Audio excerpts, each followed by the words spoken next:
이 강의는 여러분들 그동안 제 이론에서 정말 시험장에서 써먹을 수 있는 방법들만 다시 모은 겁니다.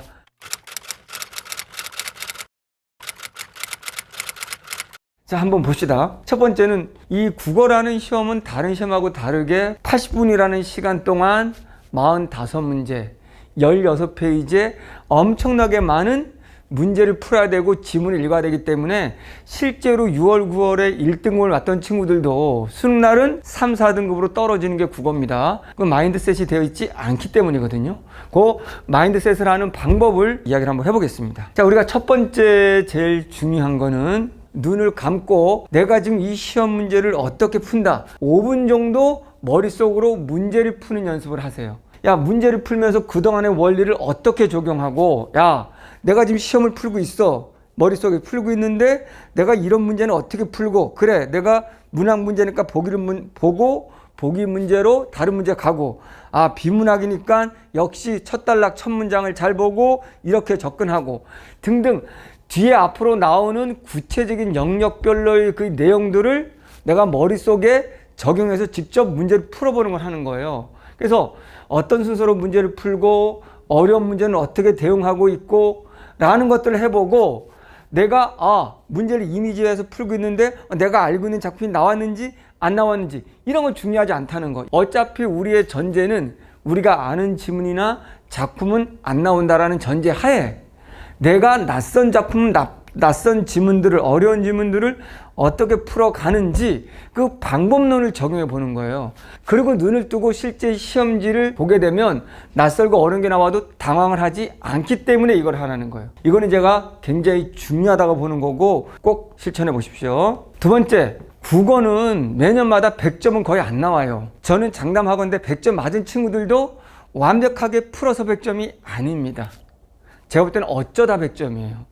그렇기 때문에 우리의 목표는 100점이 돼서는 안 돼요. 내가 100점을 맞겠다는 의지를 가지고 있으면 국어는 더 보이지가 않아요. 왜냐하면 내가 잘 봐야 되는데 라는 생각 때문에 안 보입니다, 글이. 그래서 우리가 의지를 내려놓는 거, 이 의지를 갖고 있을 때 문장이 전혀 읽히지 않는다는 거. 결국 중요한 포인트는 그냥 성공하는 게 목표다. 자신의 평소 실력보다 한 등급 정도 높이면 된다. 지금 내가 3등급이면 2등급을 목표로 하시고 4등급이면 3등급 정도를 목표로 하십시오. 그러면 좋은 점수를 얻을 겁니다. 우리의 목표는 점수가 아니고 등급이거든요. 3등급인데 2등급을 목표로 한다면 과감하게 한 지문 정도는 날려도 되거든요. 그랬을 때는 우리 편안하게 내 실력을 발휘할 수 있는데, 내가 욕심을 내고 100점이고 반드시 1등급이라고 생각한다면 나는 실력을 발휘하지 못할 수밖에 없는 겁니다. 자, 독서 한 지문 정도는 버려도 좋다. 100점의 목표가 아닌 경우를 말합니다. 평상시에 독서에서 자신 없는 부분들을 버린다고 생각하면 좋거든요. 지금 우리 수능 1등급이 작년에도 그렇지만 82점, 83점 이 정도거든요. 2등급은 75점 정도, 76점이란 말이야. 올해도 그렇게 될지는 모르겠어요. 올해는 그렇게 될지 모르겠지만 분명히 올해도 1등급 컷은 그렇게 높지 않을 거라는 거예요. 그럼 그렇게 높지 않기 때문에 어차피 이 말은 모든 학생들이 끝까지 읽지 못한다. 그렇다면 1등급은 최소한 한 지문은 날려도 우리는 1등급이 될 수 있다라는 생각으로, 그 한 지문 버린다는 생각으로 한 지문 읽는데 비문학 지문인데 15분이 걸렸다 그러면 15분을 나머지 다시 다른 영역에, 자신 있는 영역에 다 투자를 하는 거예요. 그럼 확실히 맞출 수 있는 부분은 확실히 맞춰서 점수가 오르면 등급은 1등급으로 갈 수가 있는 거예요. 자, 내가 한 지문을 버린다고 해가지고 시간이 없다고 해서 정말로 버리는 게 아니잖아요. 3, 4분이 남았다. 그럼 3, 4분이 남더라도 뭐 할 수 있을까요, 우리는? 특정 단락이나 특정 문장은 가서 풀 수가 있죠. 그러니까 한 지문이 있을 경우에 전체를 읽지 않더라도 A 부분을 물었다, A 부분만 가면 되는 거고, 또 어휘 문제 있잖아요. 그러면 A나 B라는 어휘 문제가 있으면 그 어휘 문제는 그 단락에 가서 그 부분만 보면 되겠죠. 그러면 4문제 중에서 우리는 최소 2문제는 풀 수가 있습니다. 자, 네 번째는 어려운 문제는 집착하지 말고 넘어가자 입니다. 어려운 문제는 집착하지 말고 넘어가라. 내가 포기한 문제가 아니고 풀려고 하는 문제인데, 근데 내가 보니까 평상시 자신 있는 지문을 지금 안 읽혀. 그러면 빨리 넘어갑니다. 수능날은 한 번 읽은 지문은 2번, 3번 다시 읽어도 안 들어와요, 눈에. 어쩔 수 없이 지금은 빨리 넘어가고 다른 문제를 다 풀고 나서 그 다음에 다시 시간이 남는다면 다시 그 문제로 돌아오세요. 다섯 번째, 비문학을 제가 누누이 강조하는 파트인데요. 모든 문장을 완벽하게 다 이해해야 풀 수 있다는 생각 버리라고 했어요. 우리는 이해는 못해도 뒤에 나오지만 비문학 잘 정리하면 맞출 수 있다. 시험 문제는 세부적인 문장을 묻는 것이 아니다. 이 글의 전체 뼈대, 핵심을 묻는 거고, 만약에 세부적인 문장이 나온다고 할지라도 결국은 뭐다? 전체 맥락 속에서 이것이 어떤 의미를 가지는지를 묻기 때문에 우리는 충분히 추론이 가능하다라고 했거든요. 일부러 이해하지 말라는 게 아니에요. 읽어가는데 이해가 안 되더라도 넘어가라는 거예요. 글쓰기의 기본은 무언가 어려운 문장이 나왔을 때 1차적으로는 이 어려운 문장이 중요한 문장이 아닌 문장인지는 우리가 논리적으로 읽을 때 첫 문장을 봤을 때 그 범주에서 요구하는 것이 아니라면 넘어가야 되는 거거든요. 그런 거가 잘 안 돼 있는 친구들이라면 어쨌든 어려운 문장이 나왔는데 무슨 말인지 모르겠다, 넘어가라. 왜? 뒤에서 다 부연 설명하게 되어 있다 라는 거고, 그런 다음에 내가 넘어갔지만 전체 맥락은 내가 정리할 수 있다면 문제 푸는데 지장이 없다. 그러니까 다시 한번, 이건 이제 다음 거와 연결이 되는데 독서 영역에서 말하겠지만 요약 정리를 잘 한다면 이해를 못해도 풀 수는 있다. 모든 문장에 매달리면 모든 문장이 머리에 들어온 것 같지만 머리에 남는 건 하나도 없습니다. 전체적인 뼈대만 남아 있을 때 그 뼈대 속에서 우리는 역으로 내가 읽었던 문장 중에서 이 문장이 중요한지 안 중요한지를 역으로 추론하면서 이해할 수 있거든요. 자, 여섯 번째. 자, 우리 수능 시험의 핵심이 뭐예요? 객관적 시험이라는 거예요. 객관이란 말은 누구나 동일하게 답이 나올 수 있도록 객관적 기준이 주어지는 시험이라는 거예요. 나의 지식이나 주관적인 해석이 아니라 주어진 객관적인 기준을 잘 잡고 이거 안에서 답을 푸는 거거든요. 그렇기 때문에 여러분들 절대적으로 수능 정답은, 비문학은 지문에 있어요. 지문에. 그리고 선택지에 근거하면서 풀어라는 말은 뭐냐면, 적절하지 않은 거잖아요. 적절하지 않은 거기 때문에 분명히 나머지 선택지 4개는 맞다는 뜻이고 하나만 틀리는 거거든요. 그러면 선택지만 봐도 이들의 작품에 대한 객관적 기준이 생기고, 비문학 지문은 철저하게 지문을 토대로 푸는 거고, 문학에서는 철저하게 뭐다? 보기, 보세요. 문학은 여러분들이 주관적인 해석을 넣지 않는 방법이 보기를 철저히 보고 보기에 관련된 선택지 또는 그냥 선택지를 먼저 본다면 이 작품의 해석의 범위가 결정되는 거예요. 그럼 이거 안에서만 사고하면 되겠죠. 독서도 지문들이 아까 제가 말씀드린 것처럼 핵심 문장들이잖아요. 핵심 문장은 어떻게 찾아내는 거라고? 첫 단락을 기준으로 나머지 단락의 핵심을 알 수가 있고, 매 단락의 첫 문장으로 그 단락의 핵심 문장들을 알 수 있거든요. 그게 기준이거든요. 화법과 작문도 마찬가지죠. 주어지는 지문을 잘 읽으면 되는 거고 내 생각 넣으면 안 되고, 언어와 매체도 마찬가지고 문법조차도 복이라는 조건이 주어지면 복이라는 조건에 주어진 대로 가야지 나의 문법적인 암기된 내용으로 접근하면 안 되거든요. 다시 한번, 수능 국어를 잘 볼 수 있는 방법, 내 주관적인, 내가 알고 있는 작품의 내용, 배경 지식을 뺀다. 해석하러 갔을 때 그 해석이 내 멋대로 할 수 있는 그런 생각을 버려야 된다는 거죠. 일곱 번째, 이제 문제 푸는 순서를 바꿔보자 이런 얘기입니다.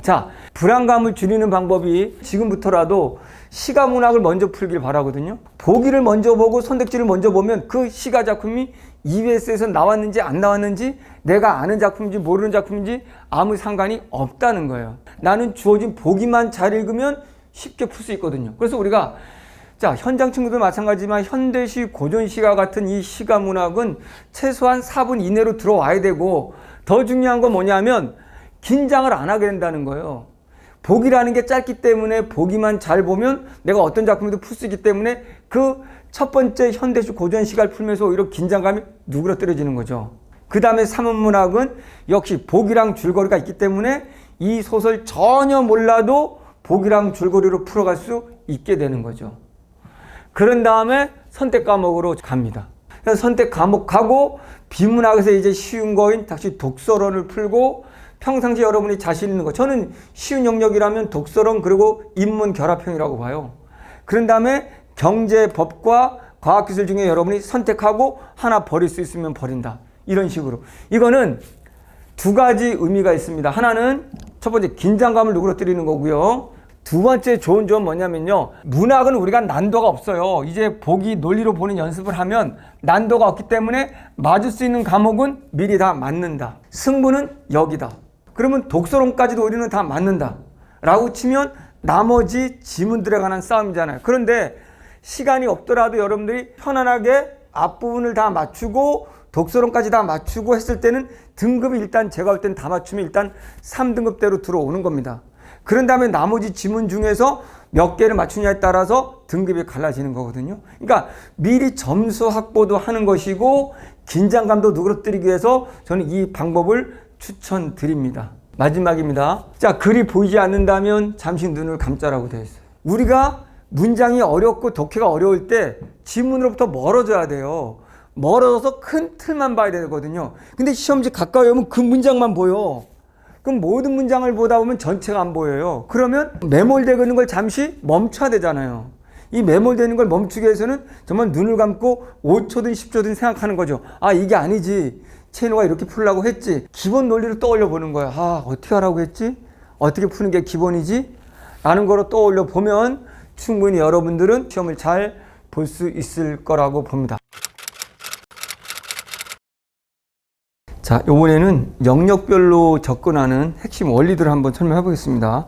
먼저 시간문학. 제가 분명히 현대시 고전 시간은 제일 먼저 풀라고 했고, 이 시간문학은 같은 성격이기 때문에 우리가 쉽게 풀 수가 있고 또 긴장감을 풀 수 있는 영역이라고 했어요.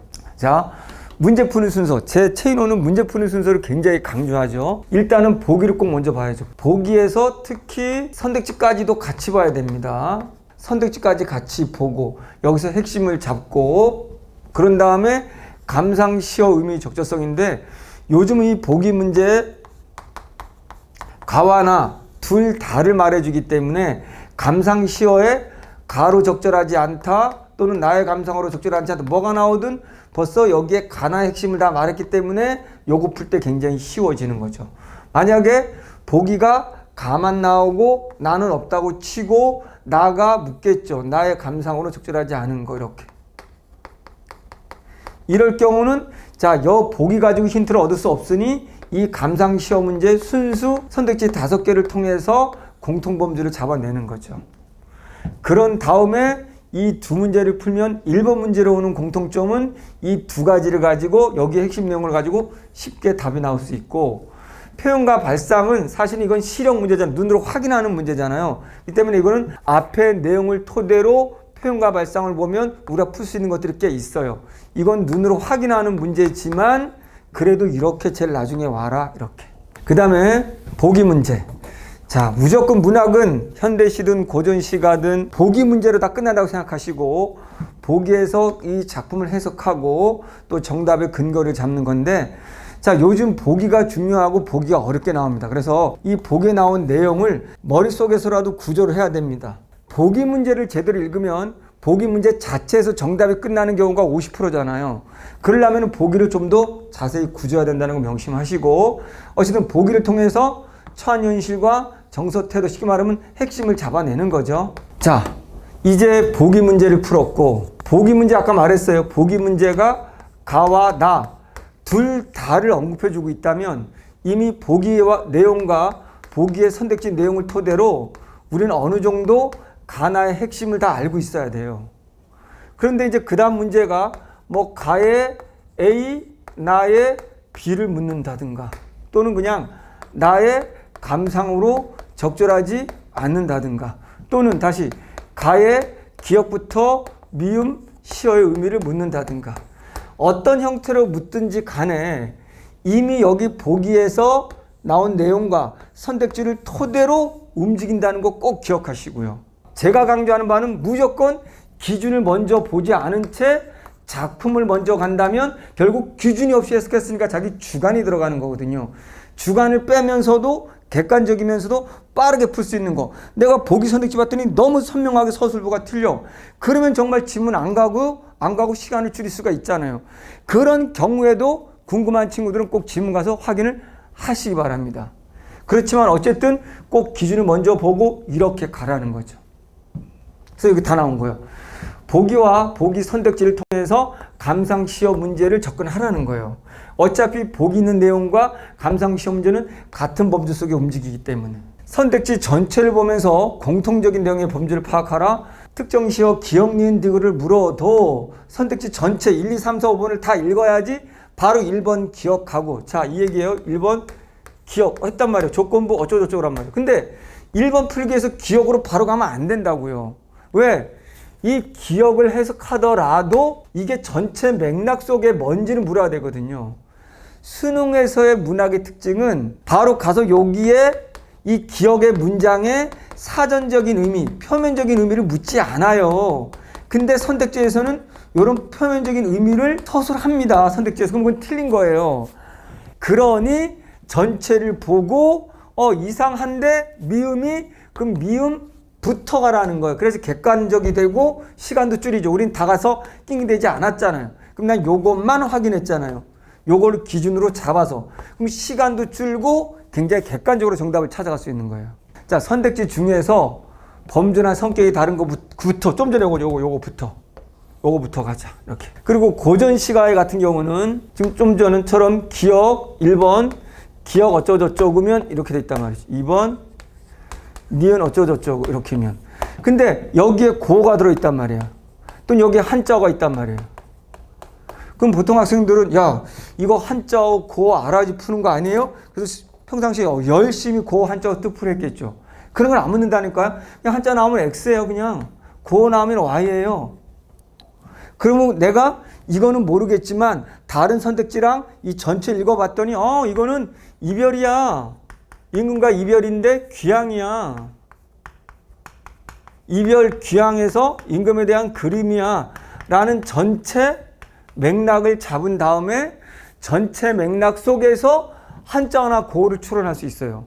또 한 가지는 자 한자어나 고어가 나오면 이런 것들은 작품 밑에 이렇게 해서 주석이 나와 있죠. 뭐 천석, 고항 이거는 자연을 너무 사랑해서 생긴 이런 병이라고 나와 있어. 그럼 자연 얘기 나오네.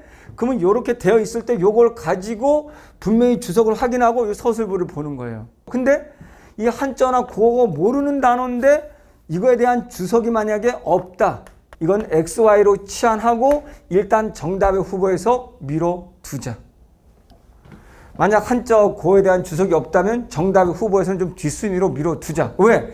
이러면은 한자어 고를 아는지 뜻풀이를 물어보는 지식 문제가 되기 때문에 수능에서는 지식 문제를 안 내거든요. 이런 식으로 고전 시간은 감상시어의 적절성을 접근하면 됩니다. 자, 이제 그동안 현대시나 고전 시가를 죽으라고 그냥 뜻풀이하고 암기한 친구들은 지금부터라도 바꾸세요. 지금부터라도 내가 기준으로 내가 해석할 수 있는 게 정답이야 라고 해야 되는 거지. 내가 지금 암기한 게 나올까? 안 나올까? 그럼 안 나오면 다 긴장하고 두려워하고 이러잖아요. 자, 그러면 이것도 하나 알아두시기 바랍니다. 문학, 현대시나 고전시가의 기본인데 현대시에서 화자는 굿맨인데 굿맨이 처한 현실은 마이너스거든요. 이걸 전제로 움직이면 굉장히 쉽습니다. 이 마이너스 속에 굿맨이 여기에 있는 거예요.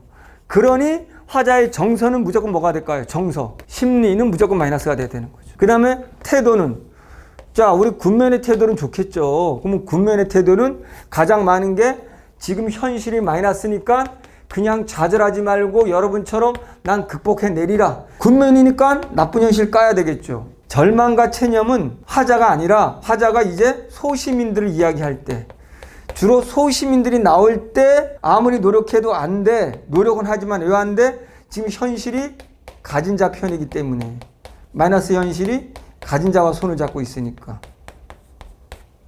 그러다 보니까 화자는 굿맨이니까 그래서 가난한 사람들에 대한 연민, 불쌍히 여기는 마음을 가져야 되고 착한 마음이죠.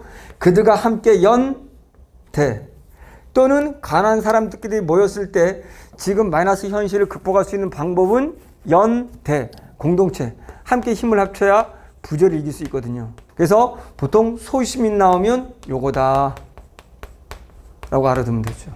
그림은 당연히 이별이고, 반성과 성찰 나오면 야, 화자는 굿맨인데 왜 내가 지금 안 좋은 현실에 안주하고 있지? 마이너스 현실에? 그렇다면 굿맨이 되기 위해서 빨리 반성하고 돌아가야지 원래 굿맨으로.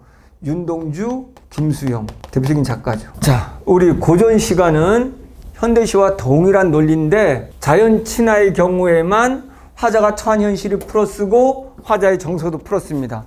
현대시 고전시가 통틀어서 이거 먼저 볼게요. 고전시가 다 알죠. 고전시가 보기를 딱 보는 순간 큰 틀에서 이거 90%로 할게요. 90%. 100% 아니고. 그럼 10% 그러면 10%는 여기에 없는 내용인데 보기가 좋아지면 보기대로 움직이면 되는 거예요. 10% 빠진다고 해서 그걸 겁낼 필요는 없거든요. 그래서 크게 세 가지예요. 귀향, 임금과 이별이 가장 많죠. 가족과 이별도 있습니다.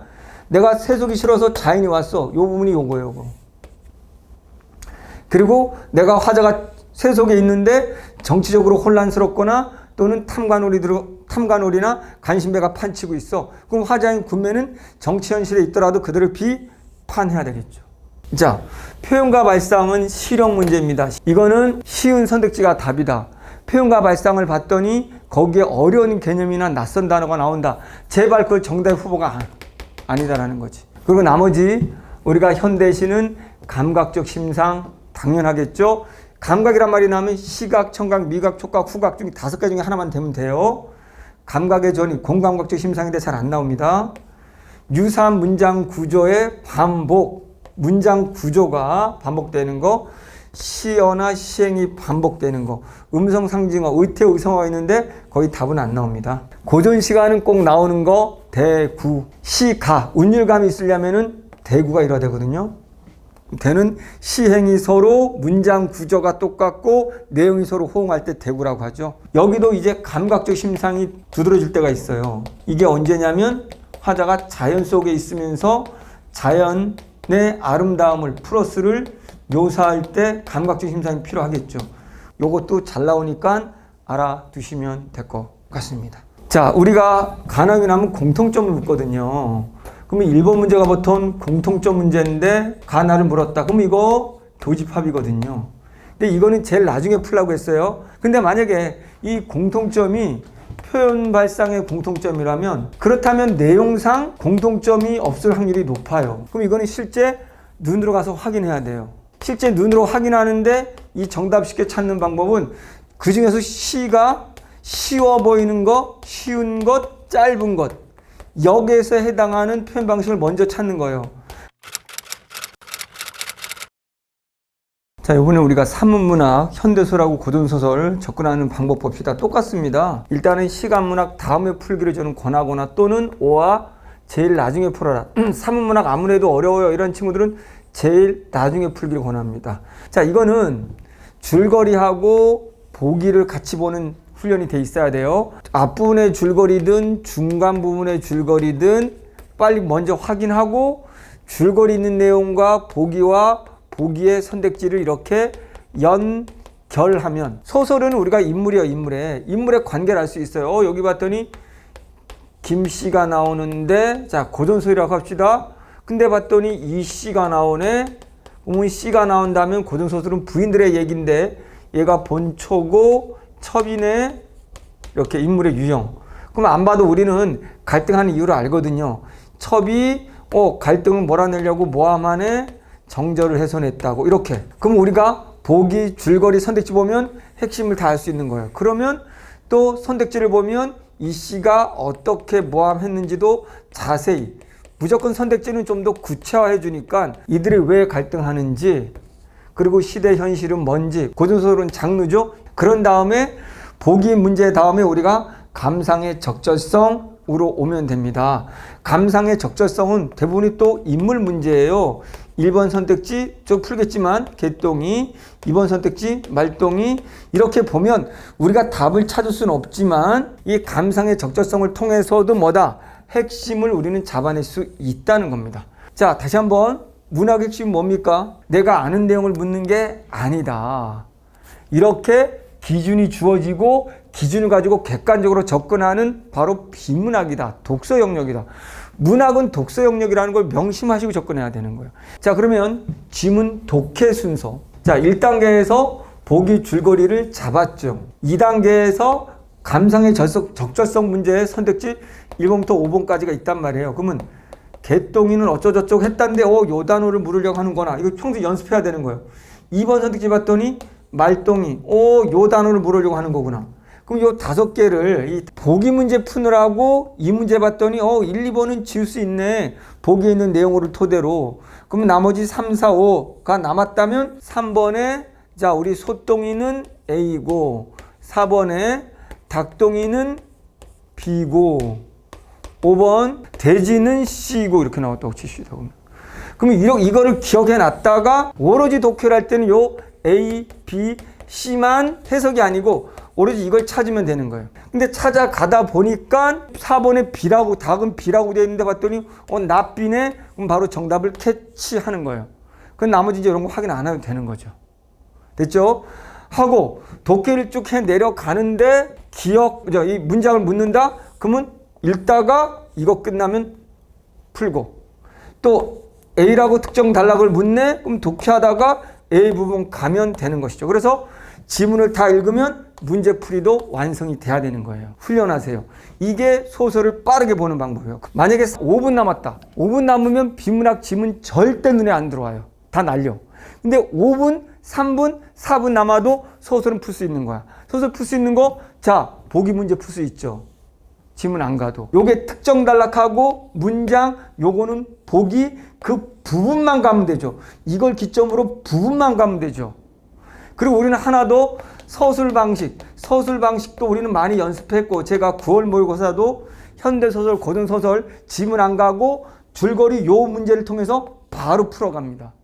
그렇다면 남아있는 건 이 문제만 남아요. 그러면 이 나머지 문제는 이걸 가지고 추론하고 그냥 지문 가는 걸 포기하는 거예요.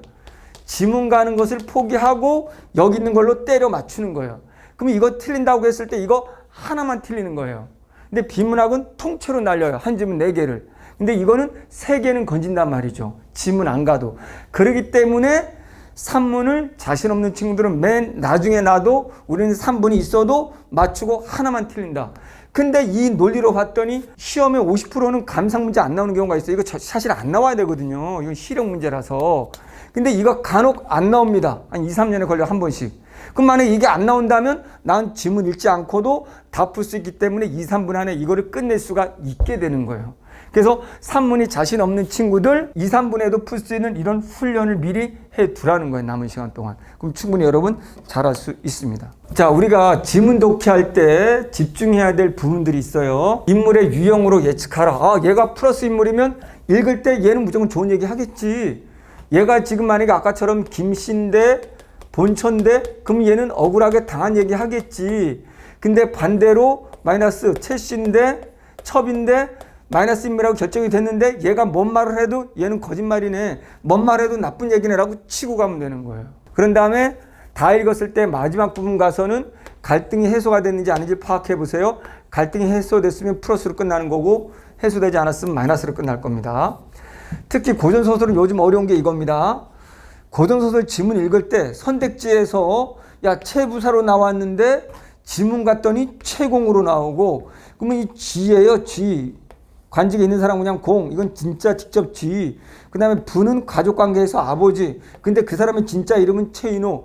이런 식으로 계속 명칭이 달리 나오거든요. 그럼 이거에 같은 인물이라는 걸 우리는 이해해야 된다는 거. 그러니까 평상시 고전소설이 약한 친구들은 지문 읽을 때 요거 모르는 이름이 바뀌는 명칭에 주의하고 고전시가와 똑같이 모르는 한자어나 고어들은 과감히 무시하시고 넘어가시면 됩니다. 이런 한자어나 고어를 가지고 정답을 찾기 하는 시험이 아니기 때문에. 자, 이번엔 하나 더 이제 우리가 보기를 보고도 서술 방식을 찾아낼 수 있어야 되거든요. 그래서 보기를 봤더니 보기에서 나가 나와. 보기 설명에 나가 나와. 나만 설명되어 있다면 서술되어 있다면 이거는 내적 갈등인 거고 1인칭 나가 나오니까 1인칭 시점에서도 나만 나오면 1인칭 주인공이 되는 거죠. 근데 나 말고도 나는 나오는데 나 플러스 여기는 1인칭 관찰자는 나도 나오고 다른 사람도 나와. 개똥이, 소똥이. 근데 나가 나오지만 주로 보기에서 설명이 개똥이 얘기야. 그러면 나는 서술자인 건 맞는데 주인공은 아니야. 그럼 얘가 주인공인 거야. 내가 주인공인 개똥이를 관찰하는 시점인 거야. 이렇게. 다시 한번. 이거는 순수 나만 나와. 보기에서 진짜. 그럼 이건 1인칭 주인공. 나가 곧 뭐가 되는 거야? 서술자이면서 이퀄 뭐가 되는 거야? 주인공인 거지. 내가 나를 설명하고 있는 거지. 그럼 내가 나를 설명할 때는 주로 뭐다? 인물의 심리, 나의 심리를 묘사하지. 그래서 자, 우리 1인칭이라는 다른 명칭이 뭔지는 다 알지? 작품 속의 서술자다. 작품 안에 있는 서술자, 등장 인물이 서술자다. 등장 인물의 서술자는 나밖에 없는데 그 나가 주인공이면 1인칭 주인공이고, 자, 나가 나왔는데 나는 무조건 서술자다. 등장인물이다. 그런데 작품 속 주인공을 나는 관찰하는 관찰자다. 주인공은 아니다.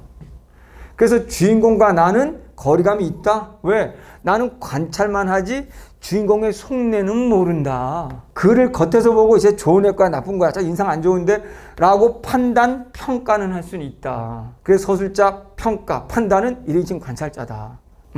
쉽지? 그래서 우리는 보기만 봐도 일단 이런 시점을 읽어낼 수 있어야 되고, 3인칭 관찰자도 보기를 봤더니 2명 이상의 대립적인 이름이 나온다. 근데 나는 서술되어 있지 않다? 우리는 외적 갈등이라고 하고 3인칭 시점이라고 한다. 여기에 보기에 나만 서술되어 있다면 내적 갈등인 거고, 근데 아까처럼 나와 개똥이 나온다면 둘은 갈등 관계가 아니고 얘를 그냥 뭐 하는 거고, 관찰해서 서술 전달하는 거고, 나가 안 나오고 두 사람이 나와, 개똥이 소똥이 나와, 그럼 개똥이 소똥이가 서로 대립적인 거지. 그럼 이거는 외적 갈등인 거지. 한 명은 플러스, 한 명은 마이너스지. 그래서 보통 나가 안 나오면 거의 95%는 3인칭 전직 작가 시점입니다. 자, 둘의 차이점이 뭐냐면 우리는 공통범주로 이 3인칭을 뭐라고 말하냐면 똑같아. 작품 밖에 있는 서술자인 거야. 근데 작품 밖에 있는 서술자가 등장 인물들의 모든 전지, 모든 것을 알아 심리까지 서술이 가능해. 그럼 대부분 소설은 인물의 심리가 다 서술되잖아. 그렇기 때문에 95%가 나가 안 나온다? 그럼 거의 3인칭 전직 작가 시점이다. 작품 밖의 서술자가 등장인물들의 심리를 서술한다? 무조건. 이게 답이다. 이렇게. 관찰자는 똑같아. 아까 나가 등장하지 않으면서 작품 밖의 서술자가 인물들의 심리를 설명을 못해. 인물들은 몰라. 거리가. 그냥 객관적인 형태만 서술할 뿐이야. 관찰라 무조건 객관 동요가 되는 거거든. 이렇게. 거리감 동요가 되는 거고. 이렇게. 자, 이제 아주 간단하게 소설에서도 천현실은 마이너스고 인물의 심리도 마이너스거든. 5번 보면 부정적 현실은 마이너스야. 그리고 인물의 심리도 마이너스야. 어떨 경우냐면 역시 등장인물인 핵심 인물인 주인공이 플러스 인물일 경우, 인물이 플러스 인물일 경우에 당연히 일제에 속하니까 일제 때문에 괴로워하는 마이너스 심리가 되는 거지. 그런데 소설에서는 굿맨 말고 주인공이 배트맨이 될 수도 있어. 기회주의자, 친일, 친미 이런 거 있지.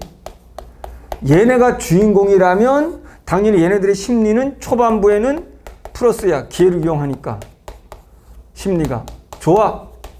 근데 나중에는 몰락하게 돼야 돼. 마이너스로. 그래서 요 몰락하는 부분을 비판하는 거거든. 심리 변화나 갈등에서는 지문 끝부분에서 확인하는 거지. 원래 인물의 심리는 자, 굿맨이라면 주인공 쉽게 보기 굿맨 잡았어? 마이너스를 시작해야 돼. 지문의 제일 끝에 같으니 플러스로 끝났다면 이건 갈등이 해소된 거지. 앞에가 마이너스인데 끝까지 마이너스가 되네? 그럼 갈등이 해소되지 않은 게 되는 거지. 현대소설은 주로 이쪽이지. 자, 단 부정적인 인물, 기회주의자가 주인공이면 심리는 플러스로 시작한다. 그러나 그도 마이너스로 몰락하게 된다. 이럴 때는 인물의 심리가 변화된 거겠지. 이걸 더 들어보면 현대소설에서 빠르게 갈게 마이너스 현실이야. 일제. 그때 소시민 나오면 무조건 가난. 지식인 나오면 일제 때 어쩔 수 없는 무기력. 그러나 일제 비판, 우리 민중 비판. 근데 일제에서도 기회주의자, 마이너스 인물이야. 일본을 이용하는 거지. 그러나 작가한테 풍자의 대상이 되는 거지. 산업화 도시 하나 하면 무조건 가난이야. 소시민들. 그래서 이들은 고향으로 떠나고 싶어. 고향을 떠나서 도시로 왔는데 마이너스야. 군사 독재 정권은 소수의 지배자, 정치, 억압자들이 돈사 독재는 하면 무조건 정치적, 마이너스 정치적 사건이야. 독재. 그럼 이들은 모든 소시민들 나온다? 그러면 회기라 억압하는 거야.